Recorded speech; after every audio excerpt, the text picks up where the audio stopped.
Hello dear viewers and welcome to RTD's English News Edition, the top stories. Encouraging results for access to housing, said the President in an interview.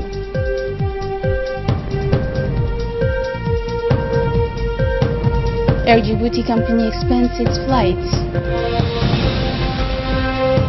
Thank you for joining us in our newsroom. Continuing with the interview of the President of the Republic, His Excellency Ismail Margele, job creation and housing were the two main themes. The results are positive in access to Djiboutian housing thanks to an investment policy that has allowed thousands of homes to be built in recent years. Enlightening us on this matter, the head of state said, "We are proud that the many efforts in the areas of job and housing creation have resulted in high performance. I'm pleased that the many investments in housing and job creation here have resulted in a very positive outcome." President Gele reported on the sentiment in an interview he recently, as well as for the creation of housing. We managed to build on the restricted gap that separates us from the last presidential, more than 1,000 housing intended for the most modest social of our country. These homes have already been awarded free of charge to several hundred of our poorest families, he said, who have since broken with the specter of precarious housing. This first batch of housing reflects the achievement of the charitable and patriotic foundation launched last year under our skies, he said. As for the compatriots like to face the sales rentals, according to their scholarship income, they're invited to access land ownership. The President continued through the multiple housing construction programs commissioned by the Ministry of Housing through the Arab partner sponsor and international financials. Under the chairmanship of the Honorable Kaltoum Farah Said, the Committee on Legislation and General Administration met this Thursday for the consideration of a draft law number 1518 on the establishment of the National Agency of Disabled Persons. The meeting was attended by Secretary of State for Social Affairs, Mrs. Muna Osman Aden. At the end of a constructive debate, the draft law received the favorable opinion of the commissioners for its transmission and adoption in public session. The Minister of Health, Dr. Jamal Mioki, and Mrs. Jeneb Mahon's UNICEF representatives proceeded on June 7 at the Office of the Minister of Health for the signing of the Biannual Work Plan 2018 and 2019. This annual work plan is a part of a cooperation program entitled Survival and Child Development. The signing ceremony was attended by senior staff from the Ministry of Health and UNICEF, and this program of cooperation is based on three main components: integrated management of child illness, hygiene, promotion, and material and neonatal health to address the following major challenges: ensure a minimum package of quality curative and preventive health and nutrition services to children under 5, increase immunization coverage for children under 5, strengthen the skills of providers in charge of maternal and newborn health, and develop interventions in the field of communication and mobilization proximity to the populations, as well consolidate messages related to hygiene promotion for the living populations in rural and urban areas. This annual work plan between the Ministry of Health and UNICEF is $3 million or 600 million francs. In his speech, the Minister of Health, Dr. Jamal Mioki, told us that this new work plan brings together a set of essential activities for improving the health of mothers and children in Djibouti. The Minister also recalled that this work plan is inspired by the health policy implemented by the President of the Republic of Djibouti, Ismail Margele. On this 22nd day of Ramadan, the Minister of Health, Dr. Jamal Mioki, took part with the health staff in a collective iftar that was organized in the premises of the Ministry of Health. In fact, since his appointment at the head of his department, the Minister of Health instituted this collective iftar activity as the flagship activity of the month of Ramadan to promote and cultivate these feelings of membership. To note the presence of the Mediator of the Republic, Dr. Qasim Isaq, and the General Secretary of the Health, Dr. Saleh Beniti Turab, who also took part alongside the Minister of Health the session of the rupture of fasting. Doctors, executives, health technicians, or laborers, there were more than 400 health personnel, all categories combined in exercising in every corner of the country, to be invited for this break of fasting. The Minister of Health reminded in an intervention that the promotion of solidarity and the anchoring of this culture of sharing and communion are values devolved to the political vision by the head of state, Ismail Merkeli.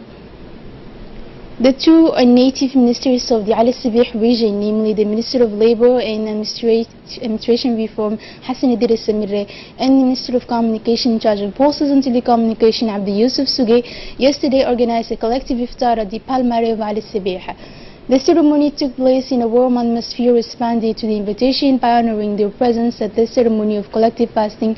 The prefect of the region of Ali Sabih, Muhammad Wabari Asowe, Regional Council President Mr. Umar Ahmed, the parliamentarians, the RPP Party Ali Sabih, and customary chiefs of Okals, Ulamas, and representatives of civil society, SSJ Women's Association also took part in the ceremony. The goal is to spend together in a fraternal setting to spread and promote notable values of sharing, cohesion, and closeness in these moments of joy and devotion to the Lord Almighty.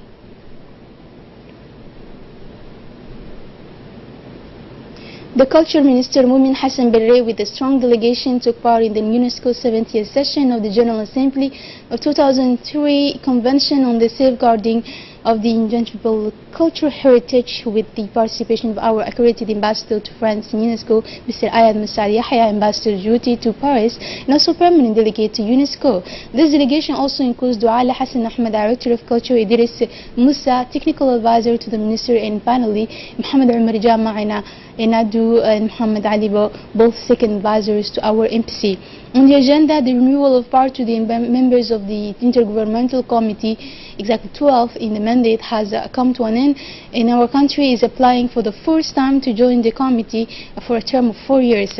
As such, the delegation of Djibouti had taken the necessary steps to sensitize and mobilize states parties to support our candidacy, and at the time of the vote, our country was elected member of UNESCO's Intergovernmental Committee for a term of 4 years. Air Djibouti widens its flights. The national campaign has just acquired a 108 air-conditioned plane, and the aircraft, chartered by Air Djibouti, is destined to carry Djiboutian pilgrims, but also from the region to the pilgrimage to Mecca, to do the pilgrimage in Mecca in the best conditions. The plane that is already in the service provides regional connection including Djibouti, Mogadishu, Hargeisa, and return to Djibouti. The national company, which has resumed its activities since 2015, does not intend to stay there and has already started very advanced negotiations for the acquisition in December of the two Boeing 730 and 800 on clean background of the company. In the perspectives of setting up a structure adapted to the training of the personnel, financial administration, the authorities of the Ministry of Budget decided to set up a financial application center which will be functional starting next school year. It is in this context that a seminar was organized from June 3 to 7 at the People's Palace for the attention of the first group of future trainers of this center. And during this workshop, which has just finished its work on Thursday, themes focused mainly on training engineering were discussed with expert trainers from the ENA of Ivory Coast. The second group of seminarians will start its work from next Sunday. It is with joy and confidence that the troops of the Hill 5 Battalion celebrated with joy the 41st anniversary of the Djiboutian Armed Forces. The ceremony saw the participation of Area Commander 4 Colonel Mohammed Barqadadan, Battalion Commander Hill 5 Lieutenant Colonel Abdurrahman Riali, and Governor of Hiran Region, Federal Government Senior Somali military officials in Amisom.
Occasion of the 41st anniversary of the Army Forces, the second class Abdul Qadir Roble Ofani has concocted a poem testifying to the sacrifice and the permanent danger facing our soldiers in supporting our Somali brothers.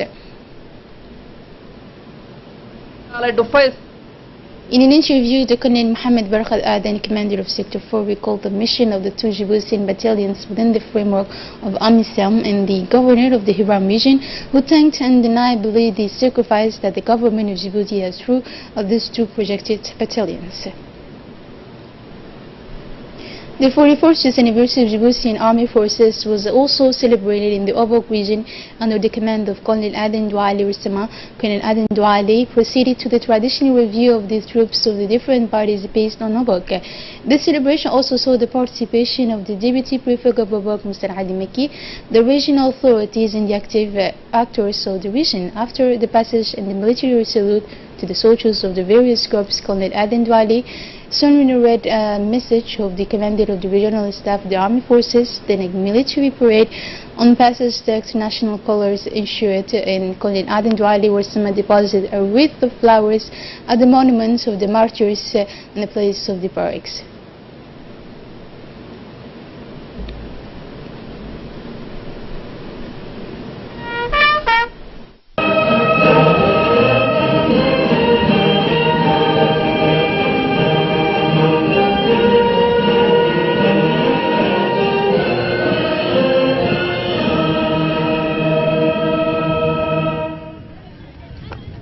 Le général de corps d'armée, Zakaria Cher Ibrahim, ne s'est jamais affaibli.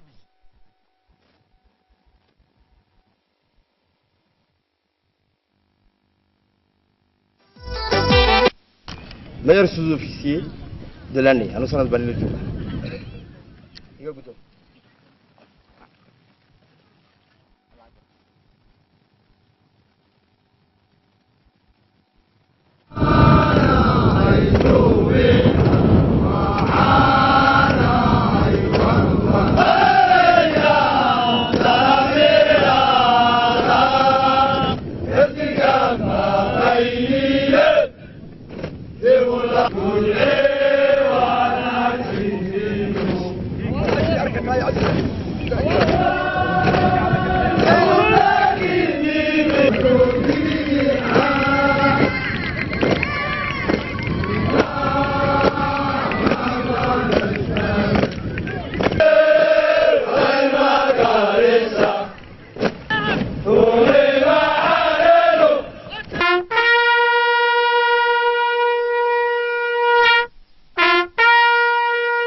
The celebration of the 41st anniversary of the Army Forces continued at the Gulid Parade in the Ali Sabih region under the command of Commander Mohammed Jama Kayat. The Commander Kayat proceeded to the traditional review of the Army Forces based in Harhal. This celebration also saw the participation of the Deputy Prefect of Babak, Mr. Ali Maki, of the regional authorities of the region. After the passage of the military salute in front of the soldiers of the various corps of the Commander Mohammed Kayat, in solemn tone the message of the Commander of the General Staff of the Armies, then a military parade on passes state national colors ensured the Commander Mohammed Jama and Kayat later with the Martyrs Monument.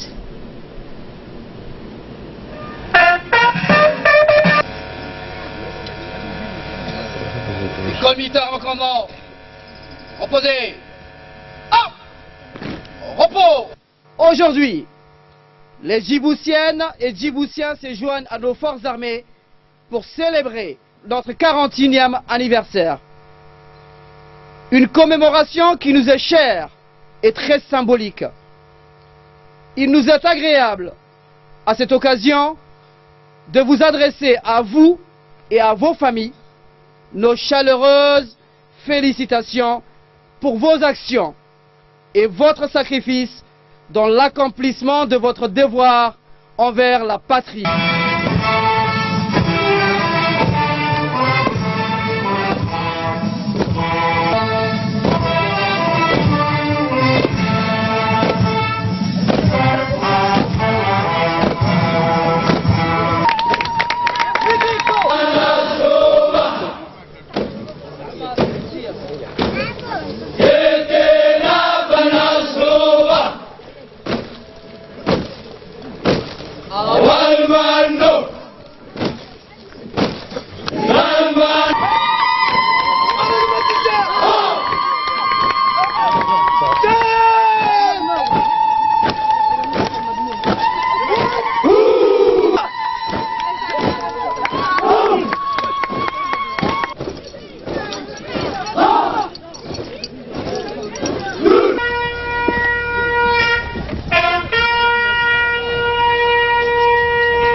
في سبيل الله أمواتا اللهم ادخلهم الجنة وأعذهم من عذاب القبر والنار وصل اللهم على سيدنا محمد فاتح.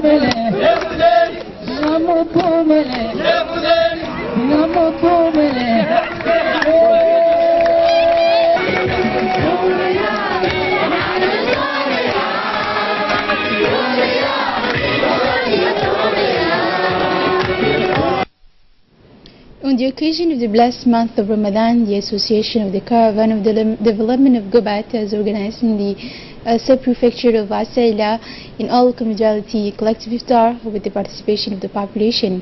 And they have proceeded to a distribution of foodstuff with 200 carts of dates and 200 households. This donation was presented to the association by the Minister of the Region, Muhammad Abdul Qadir Musa, for the most demented families of Dekada and Kadala on Thursday, June 7. The local population, especially women of these localities, thank infinitely the Minister of the Region and the President of the association, Mr. Muhammad. It should be said that it is the third time when the Dal House supports families deemed in this area of Asaila.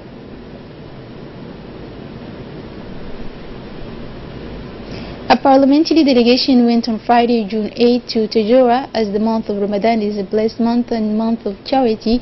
On the occasion of Eid al-Fitr, parliamentarians Hassan Umar Muhammad, Hamad Muhammad, and Sultan and Hadi Ahmed donated 100 outfits to poor children. Also, they donated sports goals for 2 football teams. The donation is the duty of all Muslims. The distribution took place in the headquarters of the association.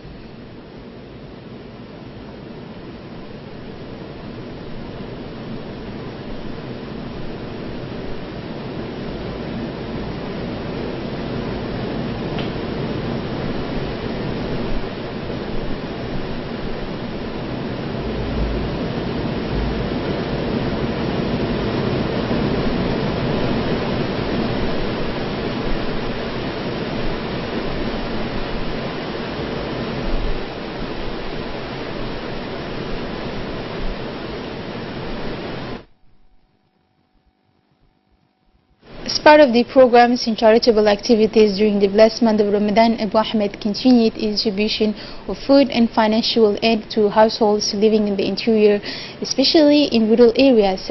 In fact, the owner of this establishment, Mr. Abdurrahman Ahmed Taha, went yesterday morning from the region of Arta to distribute a large amount of basic food to more than 565 families from the localities Laita, Hiliblay, Ali Umar, and Al Bahai. The distribution ceremony was attended by the prefect of the region, Mr. Abdullah Hidraukiye, and several notables.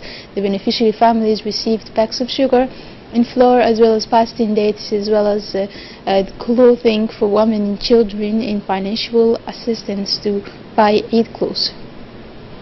And on the international news, the Taliban announced this Saturday, June 9, 3 days of ceasefire with Afghan forces for the end of Ramadan, a first since 2001. Hindi Ibrahim has more to tell us.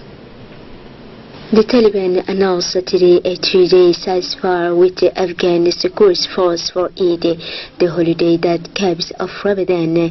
Though it say operations against foreign occupiers will continue, but the group warned its fighters will strongly defend themselves if attacked.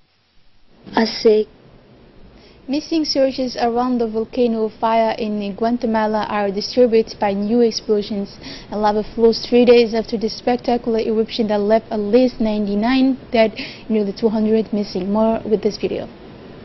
Winds from a series of devastating volcanic eruptions. Officials have evacuated the area around the vehicle volcano after it swept out more ash and smoke, but the families of some 200 missing people have not given up on finding their loved ones, hoping they may still be alive but lost. The U.S. government say it will send emergency aid at the Guatemala's request, while Mexican authorities send doctors to help survivors with severe burns. At least 7 of whom in critical condition were transferred across the border into Mexico. Forensic experts have begun the grim test of identifying bodies of some of the 109 victims. It is here we close the edition. Thank you for your attention. Have a good night.